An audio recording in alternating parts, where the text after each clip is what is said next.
আমার স্বাদের RX, স্বাদের RX।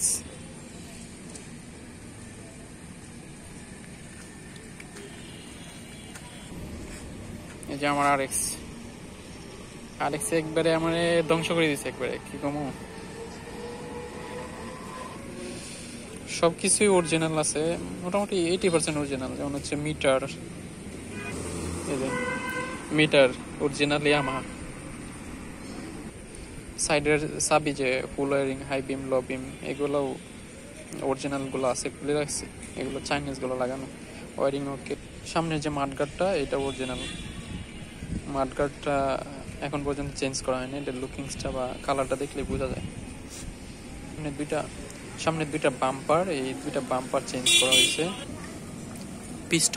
পিস্টনটা নতুন করা হয়েছে। কার্বোরেটরটা এই যে made in Taiwan, Mikuni made in Taiwan carburettor. একটা 35 বছর মানে 1997 সালের গাড়ি এটা। আমি প্রায় 4000 কিলোমিটার চালাই, পরে রিস্টোর করছি। রিস্টোর করতে গিয়ে প্রায় অলমোস্ট আমার 30-35 হাজার টাকা খরচ হয়েছে। মানে RX এর একটা ভাইব যে, আর এটা যে লুকিংস অসাধারণ, কেউ দেখলেই ভালো লাগে এটা। এই জন্য ইন্ডিয়া থেকে আমরা বাংলাদেশেও এটা একটা বিরাট প্রভাব পড়তেছে। RX লাভার অনেক। আমার কথা হচ্ছে কি, প্রেম করে যদি কেউ ব্যর্থ হয় তাহলে তারা একটা RX কেনার পরামর্শ দেবেন। বন্ধু বান্ধব আপনার আশেপাশে যারা আছে, RX এর কঠিন একটা জ্বালা আছে এবং এটার একটা ফিলিংসও আছে অসাধারণ। দুইটাই পাওয়া যায় এর মধ্যে। গাড়ি সম্পর্কে রিভিউ না, জাস্ট এটা একটা আমার অনেকদিন ধরে RX, প্রায় 4 মাস ধরে আমি RX চালাইতেছি। এটার যে খরচ এবং এটা রেজিস্ট্রেশন যে খরচ, এটা না বুঝলে অনেক কিছু, অনেক প্যারা হয়ে যায়। দেখা যায় আমি গাড়ি কিনছি 40-50 হাজার টাকা দিয়ে, আরো 50 হাজার খরচ হয়ে গেছে। এরপরে মাইলেজ টাইলেজ আর পেট্রোল বা অকটেন, মোবিল টোবিল বুঝা একটু সময়ের ব্যাপার, সময় সাপেক্ষ ব্যাপার। বর্তমানে যে আধুনিক গাড়িগুলো আছে এত সময় লাগে না বুঝতে, কিন্তু এটা বুঝতে সময় লাগবে। মোটামুটি RX যারা না চালায় তারা বুঝতে পারবে না। এটা কিকারটা এত ইজি, মানে টাচ করলেই হয়, টাচ করলেই ঠিক হয়ে যায়। সাউন্ডটা এই যে টিকটক সাউন্ড, এটা চমৎকার একটা সাউন্ড। কমো এই যে RX এর যে সাউন্ড, এটা হচ্ছে মোটা সাউন্ড, আর একটা সাউন্ড আছে চিকন সাউন্ড। দুইটাই ভালো লাগে, যার যেটা পছন্দ আর কি। আমি মোটা সাউন্ডটা পাইছি, মোটাটা ইউজ করতেছি, ভালোই লাগতেছে। ইচ্ছা আছে আরো RX ইউজ করবো। এই গাড়ির যে মাইলেজ অনেকে বিশ্বাস করে না, আমি রিস্টোর করার পরে প্রায় 40 কিলোমিটার পাইছি পেট্রোল দিয়েই। 40 পাইছি পেট্রোল দিয়েই, এবং অকটেন একটু কম যায়।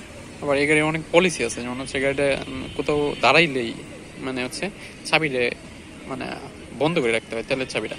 যদি কার্বোরেটর কোনো ওভারফ্লো হয় তাহলে হচ্ছে তেলের মাইলেজ কমে যায়। এটা আমরা অনেকেই বুঝি না। আমি কি চেঞ্জ করছি, যেমন হচ্ছে হেডলাইট, পরে হচ্ছে ইন্ডিকেটর, লুকিং গ্লাস, হ্যান্ডেল বার, পিস্টন, ইঞ্জিন পুরোটাই রিস্টোর করা হয়েছে। কার্বোরেটর এগুলো আবার আছে আগেগুলা। এই নিচে যে দুইটা বড় পাদানি, ছোট পাদানি, সাইড স্ট্যান্ড, তারপর হচ্ছে সারি গার্ড, এগুলো সবগুলো চেঞ্জ করা হয়েছে। সিটটাও মানে করা হয়েছে, কি বলে, একটু রিস্টোর করা হয়েছে সিটটা। তো ওভারঅল চালায় এটা অনেক মজা আছে, যারা চালায় তারাই বুঝতে পারবে RX এর যে একটা ভাইব। আমি আশা করি এটা আরো 2-3 বছরে, 1-2 বছর আমরা বাংলাদেশে বিরাট প্রচলন নেব। যেহেতু এটা একটা কার্বন ইমিশন করে, যেহেতু মোবিল দিয়ে চলে, এটা কার্বন ইমিশন করে, আমাদের পরিবেশের জন্য ক্ষতিকর জিনিসটা। কিন্তু হচ্ছে একটা যে ভাইব, কিন্তু শিল্প প্রতিষ্ঠানগুলোর সাথে তুলনা করলে এটা আহামরি কিছু না। ওভারঅল আমার ফিলিংস হচ্ছে, এতদিন চালায়া, প্রায় 3 মাস চালায়া RX, কেউ যদি প্রেম করে ব্যর্থ হয় বা বউ বাইকে যায় আরেকটার সাথে বা এরকম কিছু হয়, তাহলে হচ্ছে কেউ একটা RX কিনে দিন। তাহলে ওই বেচারা হচ্ছে কোনো সময় মানে হচ্ছে হতাশায় ভুগতো না আর কি। RX এ যখন উঠবে তখন তার হতাশাগুলো ভুলে যাবে। আবার RX এ যখন প্যারা দিবে তখন বউ বা গার্লফ্রেন্ডের প্যারা দেখে বেশি মনে হইব।